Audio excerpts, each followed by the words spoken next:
Hello दोस्तों, नमस्कार। SM किसी चैनल में मैं आप सभी लोगों का दिल से बहुत बहुत स्वागत करता हूं। दोस्तों, इस वीडियो को स्टार्ट करने से पहले ज़रूर याद दिलाना चाहूँगा आज के दिन का पहला वीडियो जो कि दोपहर को 12 बजे के आसपास आया था। इसको ज़रूर देख लेना, स्टडी कर लेना। लिंक नीचे डिस्क्रिप्शन में मिल जाएगी।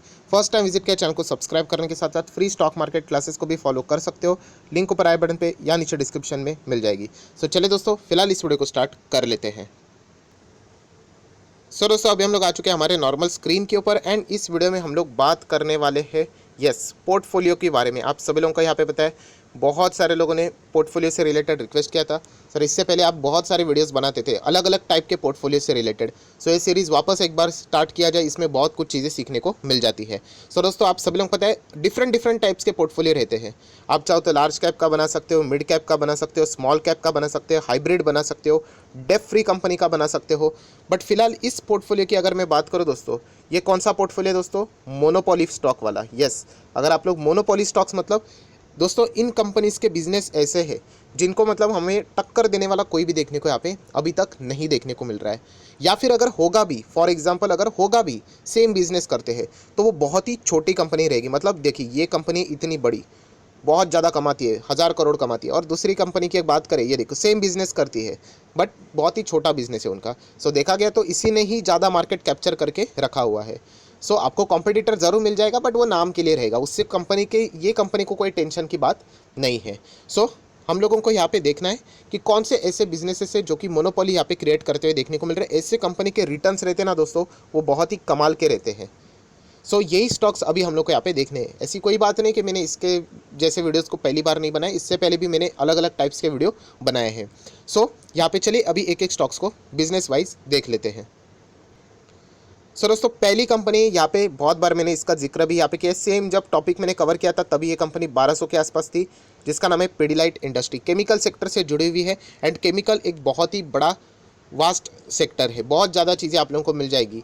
पिडिलाइट आप सभी लोगों को पता है, इसमें सबसे ज़्यादा फेमस चीज़ कौन सी है? फेविकॉल। फेविकॉल आप लोगों ने सुना होगा, ग्लू जैसी चीज़ें। ये डेफिनेटली हम लोग यहाँ पे कह सकते हैं, इसमें पिडिलाइट का कोई मतलब कॉम्पिटिटर हम लोग को देखने को ही नहीं मिलता है। छोटे मोटे हैं बट पिडिलाइट को कोई टच भी नहीं कर सकता। अगर आप जाओगे मैक्सिमम फर्नीचर वाले जितने भी दुकानें हैं वहाँ पे आप लोगों को पिडिलाइट का फेविकॉल ही आप लोगों को ज़्यादा इस्तेमाल होते हुए देखने को यहाँ पे मिल जाता है। पिडिलाइट इंडस्ट्री कमाल की कंपनी है, आउटस्टैंडिंग कंपनी है। ये एक ऐसी कंपनी जो कि डिजर्व करती है निफ्टी 50 में आने के लिए, बट अभी तक तो यहाँ पे कभी आई नहीं है। अब 5 साल का चार्ट पैटर्न देख लेना, डिसेंट चार्ट पैटर्न एंड वो भी 260% के रिटर्न ऐसे कंपनी में। कमाल की कंपनी दोस्तों, मैक्सिमम चार्ट पैटर्न देख लेना। ऐसा फील ही नहीं होता है इस कंपनी में कभी गिरावट होती है। ऑब्वियसली गिरावट होती है बट लंबा चार्ट पैटर्न देख लेना। कमाल का स्टॉक है ये, कोई स्टॉक बुरा नहीं हो चुका है कि अभी इसके आगे भागेगा नहीं। बहुत ही बढ़िया क्वालिटी का स्टॉक है दोस्तों। कभी भी मार्केट अगर क्रैश होता है तो किसी को पूछने की ज़रूरत नहीं। पिडिलाइट जैसे कंपनी में आप इजीली बाय ऑन डिप्स कर सकते हो, एसआईपी कर सकते हो बिना डरे। बहुत ही शानदार डेट फ्री कंपनी भी है। चलिए दोस्तों, पिडिलाइट यहाँ पे समझ में आ गया, इसका बिजनेस बहुत ही कमाल का है। नेक्स्ट अगर हम लोग बात करें दोस्तों, फुटवेयर कंपनी। फुटवेयर की अगर मैं बात करूँ, देखिए मैं मार्केट के हिसाब से बात कर रहा हूँ, कौन से स्टॉक मार्केट के हिसाब से। अनलिस्टेड मार्केट में क्या होता है वो अलग से बात है, बट स्टॉक मार्केट की बात करें दोस्तों तो रिलैक्सो फुटवेयर प्लस एक और कंपनी है जिसका नाम है बाटा इंडिया। ये दो ही स्टॉक्स है। बाकी जितने भी कंपनीज है ना दोस्तों, लिबर्टी शूज़ की बात करें या फिर लेदर से रिलेटेड मतलब मिर्ज़ा इंटरनेशनल की बात करें, खादिम की बात करें, ये कंपनीज मतलब इतने कुछ है ही नहीं लेदर्स में। रिलैक्सो फुटवेयर एंड बाटा, ये दो ही कंपनी है फुटवेयर में, और कोई है ही नहीं। इन दो कंपनीज में भी अगर आप जाते हो तो अल्टीमेटली कोई फ़र्क नहीं पड़ता। मैं आपको बताना चाहूँगा, मेरे पास बाटा भी था, मतलब अभी भी है फर्स्ट, एंड सेकंड में रिलैक्सो खरीद के रखा था। दोस्तों हुआ क्या है यहाँ पे, नंबर 1 कौन सा था? बाटा था। और दोस्तों अभी पता है आपको नंबर 1 कौन सा है? बाटा नंबर 2 हो चुका है एंड रिलैक्सो नंबर 1 हो चुका है। मुझे कोई फ़र्क नहीं पड़ता क्योंकि नंबर 1 नंबर 2 दोनों मेरे पास है। वापस ये नंबर 1 2 पोजीशन चेंज भी हो जाए कोई फ़र्क नहीं पड़ता है। यही चीज़ें दोस्तों आप लोगों ने यहाँ पे समझनी है कि ये दोनों कंपनी की मोनोपोली बाजार में देखने को मिलती है और कोई फुटवेयर वाली कंपनी है ही नहीं। इस तरीके की कंपनीज आपको बहुत अच्छा खासा फ़ायदा दिलाते हैं। नेक्स्ट अगर हम लोग बात करें तो कार्ड वाली कंपनीज, सेम चीज़ अभी बाजार में देखा गया तो ये सेकंड नंबर पे। नंबर 1 कौन सी है? HDFC bank. कार्ड की बात करें तो लिस्टिंग मार्केट के हिसाब से अगर हम लोग बात करें, स्टॉक मार्केट के हिसाब से बात करें, सेकेंडरी मार्केट के हिसाब से बात करें तो एसबीआई कार्ड। कोई टक्कर देने वाला यहाँ पे है नहीं कंपनी। एंड देखा गया तो एसबीआई नाम जुड़ा हुआ है तो डूबने के तो चांसेस है ही नहीं। हाँ, स्लो रह सकता है, धीमा धीमा रह सकता है, बट इन कंपनी का बिजनेस भी भविष्य में अच्छा खासा ही यहाँ पे चलने वाला है। क्रेडिट कार्ड तो मतलब आप सभी लोगों को पता है फैशन टाइप ही अभी हम लोग को चीज़ें देखने को यहाँ पे मिल रही है। सो एसबीआई कार्ड, इस कंपनी को भी आप चाहो तो स्टडी कर सकते हो। नेक्स्ट मोनोपोली कंपनी, अगर हम लोग बात करें डिक्सन टेक्नोलॉजी, ऐसा ही स्टॉक 2000 से 20 नहीं जाता। मोबाइल मैन्युफैक्चरिंग की अगर मैं बात करूँ, विदेशियों कंपनी को टक्कर देने वाली लिस्टिंग के हिसाब से अगर कोई कंपनी है तो वो डिक्सन टेक्नोलॉजी है। यस, मोबाइल मैन्युफैक्चरिंग का काम करते हैं, बहुत ही बढ़िया लेवल पे काम करते हैं। एंड ये ऐसी कंपनी अभी हो चुकी है कि यूएस की कंपनी अभी इंडिया में आके उन्होंने डिक्सन टेक्नोलॉजी को कॉन्ट्रैक्ट दिया है। अब वो इंडिया में मैन्युफैक्चर करके अमेरिकन बाजार में बेचेगी। सो एक बहुत ही कमाल की कंपनी हम लोग को देखने को मिल रही है। पीएलआई स्कीम का भी, इंसेंटिव का भी बहुत ही कमाल का फ़ायदा ये कंपनी उठा रही है। आप लोगों ने बोट कंपनी सुनी होगी, हेडफोन से रिलेटेड, एयरपॉड से रिलेटेड आप सभी लोगों ने देखे होंगे। तो यस, इसके साथ भी इन्होंने यहाँ पे कारोबार क्या किया है, इनके साथ पार्टनरशिप यहाँ पे की है। सो दोनों इंडियन ही है, बहुत ही अच्छा खासा बिजनेस यहाँ पे कर रहे हैं। तो ये भी एक कमाल की कंपनी जो कि हम कह सकते हैं। नेक्स्ट अगर हम लोग बात करें मुथूट फाइनेंस, अभी मुथूट फाइनेंस किसमें स्पेशलिटी इनकी, गोल्ड लोन। आप सभी लोगों को पता है गोल्ड लोन देने वाली बहुत सारी कंपनीज है। मनप्पुरम फाइनेंस भी देती है। गोल्ड लोन की बात कर तो फेडरल बैंक भी देती है। बट अगर देखा गया तो मुथूट फाइनेंस जितना परफॉर्मेंस किसी का भी नहीं है। मतलब इन्होंने तो पूरा मार्केट कैप्चर करके रखा हुआ है। जैसे मैंने इससे पहले भी बता दिया कि ये कंपनी इतनी बड़ी कंपनी, बाकी तो छोटे छोटे छोटे कंपनीज देखने को यहाँ पे मिलते हैं। सो मुथूट फाइनेंस के बिजनेस को डायरेक्टली इतना बड़े पैमाने के ऊपर टक्कर देने वाली कंपनी अभी तक तो हम लोग को देखने को यहाँ पे नहीं मिल रही है। एंड इसीलिए दोस्तों ये कंपनी अगर आप देखोगे मैक्सिमम चार्ट पैटर्न के रिटर्न्स के हिसाब से पिछले 10 साल में, यस कितने, पिछले 10 साल में 754% से भी ज़्यादा के रिटर्न्स दे चुकी है। सो इसके पीछे का रीज़न ही ये है दोस्तों कि अगर कोई भी गोल्ड लोन के लिए बात करता है तो नंबर 1 उनके दिमाग में मुथूट फाइनेंस तो ज़रूर आता ही आता है। सो ज़रूर आप लोग चाहो तो इसको भी फोकस में रख सकते हो। देन एक कमाल की कंपनी, किससे रिलेटेड इनका बिजनेस है, तो रिटेल का। रिटेल का बिजनेस दोस्तों ना, दुनिया में बहुत सारे बिजनेस है बट सबसे बेस्ट बिजनेस अगर कोई होगा ना तो रिटेल का ही है। कोई आपको टेंशन लेने की ज़रूरत नहीं है। ये मैं बार बार आपको यहाँ पे बता चुका हूँ कि मैन्युफैक्चरर ये है, कंज्यूमर ये है, राइट। मैन्युफैक्चर को कंज्यूमर तक पहुँचना है तो यहाँ पे एक स्टोर लगाने का होता है रिटेल का, बस कमीशन मिल जाता है, कोई चिंता की बात नहीं। किसी ने अगर कंप्लेंट कर दिया कि इसका ये प्रोडक्ट अच्छा नहीं है, शेल्फ पे रखने का ही नहीं। मैगी बैन हो गई, रिटेलर को कोई चिंता की बात नहीं, वो शेल्फ पे रखेंगे ही नहीं। मतलब एकदम सेफ बिजनेस है। एंड इसीलिए आप लोगों ने देखा होगा अमेजोन क्या करता है, अमेजोन मतलब यूजुअली देखा गया तो वो क्या करता है, दूसरों ने बना हुए प्रोडक्ट चीज़ें आप लोगों को मतलब आपके घर तक वो लेके आता है, सेल करने का ही काम करता है, ऑनलाइन सेल करता है। वॉलमार्ट क्या करता है, फ्लिपकार्ट क्या करता है, ये सारे ऑनलाइन प्लेटफॉर्म वाली कंपनी, मतलब रिटेल का बिजनेस सबसे बेस्ट है। दुनिया के भी बड़े बड़े कंपनीज आप देखोगे तो उसमें रिटेल कंपनीज ही आपको मैक्सिमम देखने को मिल जाएंगे। सो बात कर लेते हैं एवेन्यू सुपरमार्ट की। डेफरी कंपनी कमाल की कंपनी, बहुत बार बता चुका हूँ। लिस्टिंग के हिसाब से इसके आसपास कोई भी नहीं है यहाँ पे है। बाकी के सारे बहुत सारे ट्रेंड भी है, आदित्य बिरला फैशन है, वी मार्ट आपको देखने को मिल जाएगा। बट इसके करीब अगर हम लोग बात करें तो कोई भी नहीं जिसका मार्केट कैप ही लगभग 3 लाख करोड़ के आसपास पहुंच चुका है।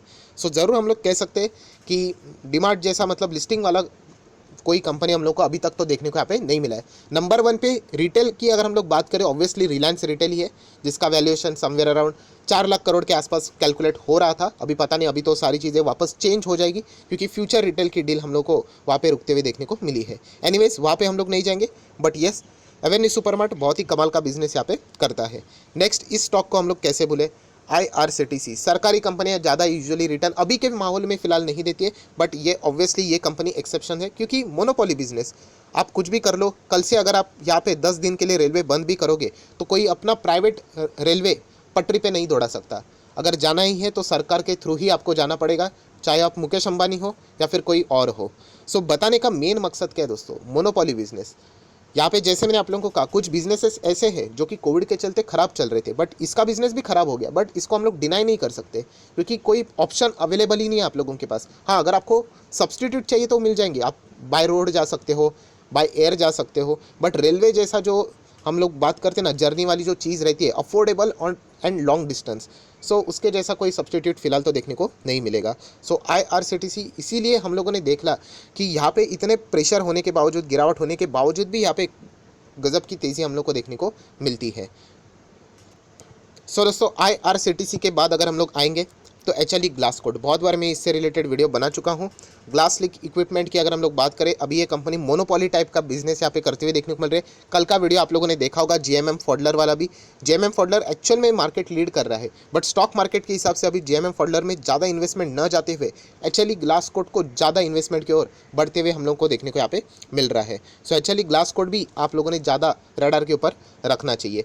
नेक्स्ट अगर हम लोग बात करें, देखिए पेंट तो पूरा ही ज़बरदस्त सेक्टर है, पर एशियन पेंट जैसा कोई नहीं। एशियन पेंट मतलब जो सेकंड नंबर पे कौन आता है, बर्जर पेंट। क्या बर्जर पेंट बेच दे? बिल्कुल भी नहीं दोस्तों। बर्जर पेंट मतलब बेचोगे तो बेवकूफ़ हो, इतना ज़बरदस्त वो कंपनी है। बट एशियन पेंट जितना नहीं, एशियन पेंट जो नंबर 1 पे आता है उसके जैसा कोई भी नहीं। अभी बर्जर पेंट यहाँ पे है, नेरोलैक यहाँ पे है। सो दोस्तों याद रखना, मोनोपोली ही है इसकी, क्योंकि बर्जर पेंट का अगर आप 3 गुना भी करोगे परफॉर्मेंस तो भी वो एशियन पेंट को बीट नहीं कर सकता। मैं अगेन कह रहा हूँ, बर्जर पेंट अगर आपके पास है तो बेचना मत, वो भी कमाल का स्टॉक है। सिर्फ नंबर 1 कंपनी खरीद के नहीं रखने होते, नंबर 2 भी अच्छे होते हैं। इनफैक्ट नेरोलैक भी अच्छा है एंड प्लस एक्जोनोबिल भी अच्छा है। सो ज़रूर एशियन पेंट हम कह सकते हैं कि डोमिनेंट पोजीशन हम लोग को उसकी देखने को मिलती है। Then CDSL, NSDL, CDSL। Sir NSDL list हो गया, हो जाने दो, थोड़ी ना ऐसा है कि CDSL खत्म हो गया, बस 2 ही तो है। एंड मैक्सिमम CDSL की ओर ही हम लोग को बिजनेस देखने को मिलता है। सो कमाल का बिजनेस है इनका। सो इसमें भी हम लोग को अच्छा खासा बाइंग होते हुए देखने को मिलता है। नेक्स्ट अगर हम लोग यहाँ पे बात करें तो रिलायंस इंडस्ट्री, यस इसका भी मोनोपोली कैसा है। सो टेलीकॉम की बात करें, अभी तक तो वो लिस्ट नहीं हुआ है, बट जियो अभी बचा ही क्या है, जियो एंड भारतीय एयरटेल। जब भी अगर आप चाहो टेलीकॉम में निवेश करना तो सिर्फ रिलायंस में मत करना, उसी के साथ साथ एयरटेल में भी कर लेना। एयरटेल स्लो चलेगा बट और कोई बचा ही नहीं है यहाँ पे। वोडाफोन आइडिया वो तो बस मतलब बोलते हैं ना, फॉर्मेलिटीज़ के लिए जिंदा है। बाकी तो परफॉर्मेंस इन दोनों के और यहाँ पे हम लोग को बढ़ते हुए देखने को मिल रहा है। सो दोस्तों ऐसे बहुत सारे स्टॉक्स आपको मिल जाएंगे। उसमें से ही अगर हम लोग बात करें state bank of India, sir ये कैसे मोनोपोली हो गया? ये कोई बिजनेस वाइज मोनोपोली में बात नहीं कर रहा हूँ, ये सिर्फ इन्वेस्टमेंट के लिए मोनोपोली है। मतलब अगर आपको कोई बैंक में निवेश करना है तो आपके पास प्राइवेट होता है एंड सेकेंड वन होता है PSU, पब्लिक। तो पब्लिक में अगर आप किसी को पूछोगे अच्छे एडवाइज़र को कि मुझे पब्लिक में इन्वेस्ट करना है बैंक में, तो आपको एक ही वो ऑप्शन देगा, भाई जाना है तो SBI में जाओ, और किसी बैंक में मत जाना, आपका पैसा बुरी तरीके से फंस जाएगा। एंड SBI भी बहुत ही स्लो रिटर्न देता है। अभी वो बुल मार्केट है, वो डिफरेंट पार्ट है, बट यूजुअली अगर आप हिस्ट्री उठा के देख लेना तो ये उस टाइप का भी मोनोपोली है इन्वेस्टमेंट करने के लिए। बाकी अगर देखा गया तो ऐसे तो बहुत सारे आपको सरकारी बैंक तो देखने को मिल जाएंगे। अभी दोस्तों कुछ आ जाते ऐसे एक्स्ट्रा स्टॉक्स जिनके ऊपर आप लोग डायरेक्टली इन्वेस्ट करना मत सोचना, बट ज़रूर फोकस रख सकते हो। फर्स्ट है नज़ारा टेक्नोलॉजीज़। यस नज़ारा टेक्नोलॉजीज़ की भी अगर हम लोग बात करें, एक अलग लेवल की ही कंपनी है। इस कंपनी को भी मैं बहुत ही क्लोजली मॉनिटर कर रहा हूँ। इनके नंबर्स के ऊपर मेरे बहुत ही ज़्यादा मैं फोकस रख के बैठा हुआ हूँ, क्योंकि ये भी मोनोपोली टाइप कंपनी। जैसे मैंने कहा ना, ऑनलाइन गेमिंग्स की अगर हम लोग बात करें तो बाज़ार में फ़िलहाल लिस्टिंग इसको टक्कर देने वाली और दूसरी कोई कंपनी नहीं है। नेक्स्ट अगर हम लोग बात करें इंडिगो में अगेन कहना चाहूँगा, ये कंपनी मैं खुद 1400 पे एग्जिट हो चुका था एंड आज ये कंपनी 2100 के ऊपर है। सो डेफिनेटली मैं कह सकता हूँ मेरा जो डिसीजन है वो शायद से गलत यहाँ पे जा चुका है, बट जैसे मैंने कहा मैं अपने स्टडीज़ को फॉलो करता हूँ। 6 quarter back to back company ने लॉस दर्ज किया है, फिर भी कंपनी टॉप लेवल पे। तो शायद से हम लोग कह सकते हैं मोनोपोली का ही फायदा इंडिगो को मिला है, क्योंकि इंडिगो के बाद दूसरी कोई कंपनी तो वो स्पाइस जेट है। स्पाइस जेट तो बहुत छोटी कंपनी है। जेट एयरवेज तो बंद हो गई, किंगफिशर बंद हो गई। जेट एयरवेज कमबैक करने के लिए बात चल रही है, बट फिलहाल हम लोग कह सकते हैं इसीलिए इंडिगो ज़्यादा फायदा उठा रहा है। बट एक वार्निंग वाली साइन भी है कि आप सभी लोग पता है इंडिगो के साथ साथ अभी एक बहुत बड़ा प्लेयर आने वाला है एंड वो है दोस्तों Go Air. Yes Go Air कोई छोटी मोटी कंपनी नहीं, बहुत ही बड़ी कंपनी। ये भी कंपनी बाजार में IPO उतारने वाली है, तब जाके इंडिगो को अच्छा खासा टक्कर लगने वाला है। सो ये कुछ स्टॉक्स है दोस्तों, ये भी मोनोपोली वाले ही है जिनके ऊपर आप लोग फोकस यहाँ पे रख सकते हो। सो आशा करता हूँ दोस्तों आपको ये वीडियो पसंद आया होगा। मैं अगेन कह रहा हूँ ये कोई लिमिटेड स्टॉक्स नहीं, आपको ऐसे बहुत सारे स्टॉक्स मिलेंगे जिनमें आप लोगों को मोनोपोली देखने को मिलती है, राइट। तो ये कुछ स्टॉक्स मैंने सिर्फ आप लोगों को स्टडी के लिए यहाँ पे बताए हुए। अगर वीडियो अच्छा लगे तो लाइक एंड शेयर भी कर सकते हो। So that's it, thank you very much दोस्तों। We will be meeting our next video, तब तक के लिए बाय बाय।